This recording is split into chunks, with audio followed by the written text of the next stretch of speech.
Automobile companies और customers के लिए समय बहुत अटपटा चल रहा है। समझ नहीं आ रहा कि अगर कोई गाड़ी ज़्यादा बिक रही है तो वो इसलिए बिक रही है क्या क्योंकि वो डिजर्व करती है, या फिर इसलिए बिक रही है क्योंकि कस्टमर को कोई दूसरी गाड़ी नहीं मिल पाई किसी चीज़ की कमी के चलते। आप खुद ही देख लीजिए और बताइए कि चल क्या रहा है। बात कर लेते हैं अक्टूबर के महीने में सबसे ज़्यादा बिकने वाली 25 गाड़ियों के बारे में। 25th पोजीशन पर है महिंद्रा की XUV 700 जिसकी 3407 3407 यूनिट्स बिकी हैं अक्टूबर के महीने में पूरे भारत के अंदर। अब यहां से किसी डिसीजन पे मत पहुंच जाना। असल में ये जो आपको सेल्स फिगर मैंने आपको बताया है ये सिर्फ उतनी गाड़ियां हैं जो अक्टूबर के कुछ दिनों में महिंद्रा वाले कस्टमर्स को डिलीवर कर पाए हैं, क्योंकि इसकी डिलीवरी लेट अक्टूबर से ही शुरू हुई थी। अगर आप बात करें बुकिंग की तो 65,000 से भी ज़्यादा बुकिंग्स इसकी हो चुकी हैं, लेकिन महिंद्रा डिलीवर नहीं कर पा रहा है। हालांकि महिंद्रा ने अभी आगे आकर ऑफिशियल अनाउंसमेंट किया है कि मिड जनवरी तक 14,000 XUV 700 को डिलीवर कर दिया जाएगा कस्टमर्स तक। 65,000 कब तक हो पाएंगी भगवान जाने। हाल फिलहाल तो अगर आप XUV 700 बुक कराने जाओगे तो आपको लमसम 1 साल का वेटिंग पीरियड मिलता है। वैसे भी इस समय पर यार कम से कम 4 से 5 महीने का वेटिंग पीरियड बहुत आम हो चुका है। वो बात अलग है कि बुकिंग करने के बाद में आपको गाड़ी थोड़ी जल्दी मिल जाती है, लेकिन 4 से 5 महीने का वेटिंग पीरियड तो आप किसी भी गाड़ी को खरीदने के लिए एक्सपेक्ट करके चलिए। आगे बढ़ते हैं तो 24th पोजीशन पर है होंडा की सेडान सिटी जिसकी 3611 3611 यूनिट्स बिकी हैं पूरे भारत में। आप अच्छे से जानते हो कि इसकी सेगमेंट में और कौन कौन सी गाड़ियां आ जाती हैं, जैसे कि हुंडई की वर्ना, मारुति की सियाज, और उन दोनों गाड़ियों की सेल्स इतनी कम हुई है कि वो टॉप 25 में भी अपनी जगह नहीं बना पाई। वैसे भी सेडान्स की डिमांड अब काफ़ी कम हो चुकी है, लेकिन अगर हम होंडा सिटी की बात करें तो ये अभी भी कंपटीशन दे रही है अपनी सेगमेंट की बाकी गाड़ियों को, और साथ ही में टॉप 25 की लिस्ट में भी अपनी जगह बनाई हुई है। इसके अलावा मैं आप लोगों को और बता दूं कि हो सकता है कि 1 साल के अंदर सिटी की पोजीशन और ज़्यादा इंप्रूव हो सकता है टॉप 10 में भी ये आने लगे, क्योंकि इसका एक हाइब्रिड वेरिएंट इंडिया में लॉन्च होने वाला है अगले साल, जिसका माइलेज बेस्ट इन सेगमेंट ही नहीं अभी तक की सबसे ज़्यादा फ्यूल एफिशिएंट कार बन जाएगी। ये लगभग 28 kmpl के आसपास माइलेज इसमें क्लेम किया जाएगा। 23rd पोजीशन पर है टाटा की टियागो जिसकी 4040 यूनिट्स बिकी हैं पूरे भारत में। आमतौर पे आप लोगों ने नोटिस किया होगा कि टियागो 16th या 17th या कभी कभी 10th बेस्ट सेलिंग कार होती है, लेकिन इस बार 23rd पोजीशन पर डली है। इसके पीछे सिर्फ और सिर्फ एक ही कारण है, टाटा पंच का लॉन्च होना। इसके अलावा जानकारी के लिए मैं आपको बता दूं कि टियागो ने ग्लोबल NCAP क्रैश टेस्ट में 4 आउट ऑफ 5 स्टार्स की बेहतरीन टेस्ट रेटिंग स्कोर की थी। और ऊपर चलते हैं तो 22nd पोजीशन पर है महिंद्रा की XUV 300 जिसकी 4203 4203 यूनिट्स बिकी हैं पूरे भारत में। किसी प्रोडक्ट को किस तरह से बर्बाद किया जाता है वो आप XUV 300 को देखकर समझ सकते हो। कहने को ये इंडिया की सेफेस्ट SUVs में से एक है, फुली लोडेड फीचर्स भी मिल जाते हैं, चलाने में भी काफ़ी शानदार है, लेकिन इसको ओवर प्राइस्ड लॉन्च किया गया और समय के साथ इसके प्राइसेस को बढ़ाना कम करना तो दूर की बात है, इसमें से धीरे धीरे चुपचाप से फीचर्स हटाना शुरू कर दिए। ये गाड़ी पहले ही सेगमेंट के हिसाब से ओवर प्राइस थी, अब फीचर्स कम होने के बाद में ये और ओवर प्राइस्ड हो गई है, और अब नतीजा ये है कि इसकी सेल्स एक बार पर आकर रुक गई है। कभी भी 4 या 4,500 से ज़्यादा ये गाड़ी बिक ही नहीं पाती। पूरा का पूरा ध्यान महिंद्रा ने अपनी नई गाड़ियाँ जैसे कि थार, जैसे कि XUV 700, जैसे कि नेक्स्ट जनरेशन स्कॉर्पियो पर लगा रखा है, लेकिन जो गाड़ियाँ पहले से ही लॉन्च हुई रखी हैं उनको अपडेट करना सही तरह से ध्यान ही नहीं दिया जा रहा है।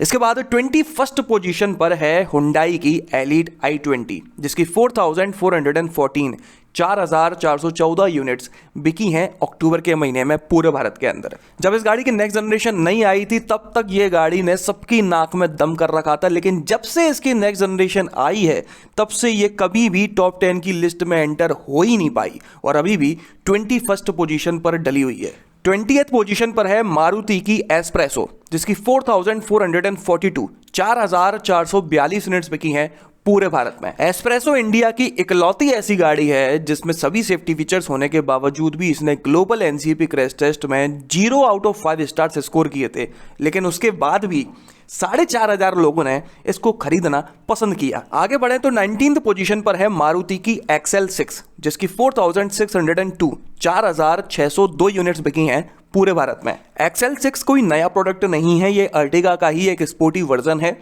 अर्टिगा ने ग्लोबल एनसीएपी क्रैश टेस्ट में 3 आउट ऑफ 5 स्टार्स की एवरेज टेस्ट रेटिंग स्कोर की थी और वही टेस्ट रेटिंग XL6 के ऊपर भी एप्लीकेबल होती है। 18th पोजीशन पर है टाटा की अल्ट्रोज, जिसकी 5128 यूनिट्स बिकी हैं पूरे भारत में। आप लोगों को ध्यान हो तो अल्ट्रोज की लगभग 7 से 8,000 यूनिट्स हर महीने बिक रही थी, लेकिन इस महीने इसकी बिक्री में भी काफी कमी देखने को मिली है और वजह सिर्फ एक है, टाटा पंच। अल्ट्रोज इंडिया की पहली ऐसी हैचबैक है जिसने 5 आउट ऑफ 5 स्टार्स की बेहतरीन टेस्ट रेटिंग स्कोर की है ग्लोबल एनसीएपी क्रैश टेस्ट में। 17th पोजीशन पर है किया की सोनेट, जिसकी 5,443 यूनिट्स बिकी हैं पूरे भारत में। आगे बढ़े तो 16th पोजीशन पर है हुंडई की ग्रैंड i10 नियोस, जिसकी 6,042 यूनिट्स बिकी हैं पूरे भारत में। ग्रैंड i10 नियोस लगभग हर किसी महीने ही 7th या 8th best selling car of India होती है, लेकिन इस महीने 16th पोजीशन पर डली है। शायद इसकी अवेलेबिलिटी नहीं थी, इसलिए ये इतना नीचे आ गई है, वरना ये काफ़ी अच्छी तरह से इसकी बिक्री होती है। लेकिन अगर हम बात करें इसके ग्लोबल एनसीएपी क्रैश टेस्ट की, तो सभी सेफ्टी फीचर्स होने के बावजूद भी सभी की उम्मीदों पर पानी फेर दिया था इस गाड़ी ने 2 आउट ऑफ 5 स्टार्स स्कोर करके। 15th पोजीशन पर है टोयोटा की इनोवा क्रिस्टा, जिसकी 6,096 यूनिट्स बिकी हैं पूरे भारत में। इस गाड़ी की आमतौर पे 4 या 5,000 यूनिट्स बिक पाती हैं मैक्सिमम, लेकिन इस महीने इसने अपने मैक्सिमम लिमिट को भी क्रॉस कर दिया है। 14th पोजीशन पर है महिंद्रा की बोलेरो, जिसकी 6,375 यूनिट्स बिकी हैं पूरे भारत में।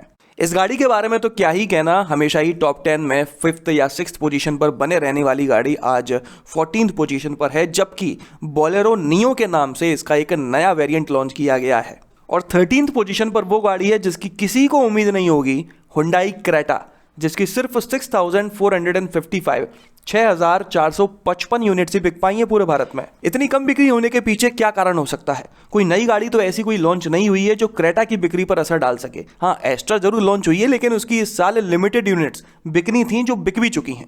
लेकिन क्रेटा की बिक्री लगभग आधी हुई है, तो उसके पीछे सबसे बड़ा पॉसिबल रीजन हो सकता है कि सेमीकंडक्टर की कमी के चलते हुंडई वाले अवेलेबल नहीं करवा पाए हों। वैसे भी कई सारे डीलर्स हैं, या हो सकता है पूरे इंडिया के डीलर्स हों, जिन्होंने क्रेटा की बुकिंग्स लेना ही बंद कर दी है। आगे बढ़े तो 12th पोजीशन पर है मारुति की विटारा ब्रीजा, जिसकी 8,032 यूनिट्स बिकी हैं पूरे भारत में। विटारा ब्रीजा मारुति की उन कुछ बची हुई गाड़ियों में से एक है जो अभी तक हार्टेक प्लेटफॉर्म के ऊपर बेस्ड नहीं है, और यही वजह है कि इसने ग्लोबल एनसीएपी क्रैश टेस्ट में 4 आउट ऑफ 5 स्टार्स की बेहतरीन टेस्ट रेटिंग स्कोर की थी। 11th पोजीशन पर है मारुति की डिजायर, जिसकी 8,077 यूनिट्स बिकी हैं पूरे भारत में। डिजायर उसके पिछले महीने काफ़ी बेकार सेल्स फिगर था इस गाड़ी का, लेकिन इस महीने पता नहीं कैसे इसकी सेल्स फिर भी सेडान के हिसाब से काफ़ी अच्छी हुई है। और 10th पोजीशन पर वो गाड़ी आई है जो अभी हाल ही में लॉन्च हुई है, टाटा पंच, जिसकी 8,453 यूनिट्स बिकी हैं पूरे भारत में। आप लोग अच्छी तरह से जानते हैं कि जब तक इस गाड़ी के प्राइसेस को रिवील नहीं किया गया था, तब तक इसने हर किसी पॉइंट को सेटिस्फाई किया, फिर वो चाहे रोड प्रेजेंस हो, फीचर्स हो, कंफर्ट हो, स्पेस हो, इंजन हो, माइलेज हो, सब कुछ इस गाड़ी ने सेटिस्फाई किया। जहां तक कि ग्लोबल एनसीपी क्रैश टेस्ट में भी इसने 5 आउट ऑफ 5 स्टार्स स्कोर करे, सबसे ज़्यादा स्कोर के साथ में। तो यहाँ से लोगों को काफ़ी ज़्यादा उम्मीदें लग गई इस गाड़ी से, लेकिन जब इसके प्राइसेस को रिवील किया गया तो ये काफ़ी ज़्यादा ओवर प्राइस्ड लॉन्च की गई। लेकिन इसके बावजूद भी अगर आप अपनी याददाश्त पर थोड़ा जोर डालोगे तो ज़रा याद करके देखिए कि ऐसा पिछली बार कब हुआ था, जब टाटा की गाड़ी लॉन्च हुई हो और लॉन्च होने के बाद पहले ही महीने टॉप 10 की लिस्ट में एंटर हो गई हो। मेरे ख्याल में तो ऐसा कभी नहीं हुआ। 18 अक्टूबर को इस गाड़ी को लॉन्च किया गया था। सिर्फ 13 दिन में इस गाड़ी की बिक्री इतनी हो गई कि ये 10th best selling car of India बन चुकी है।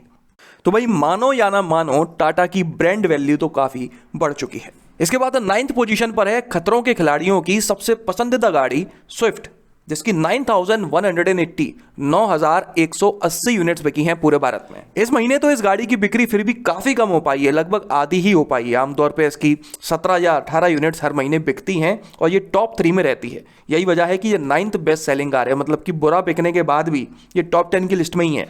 8th पोजीशन पर वापस से टाटा की गाड़ी है नेक्सॉन, जिसकी 10,096 गाड़ियां बिकी हैं पूरे भारत में।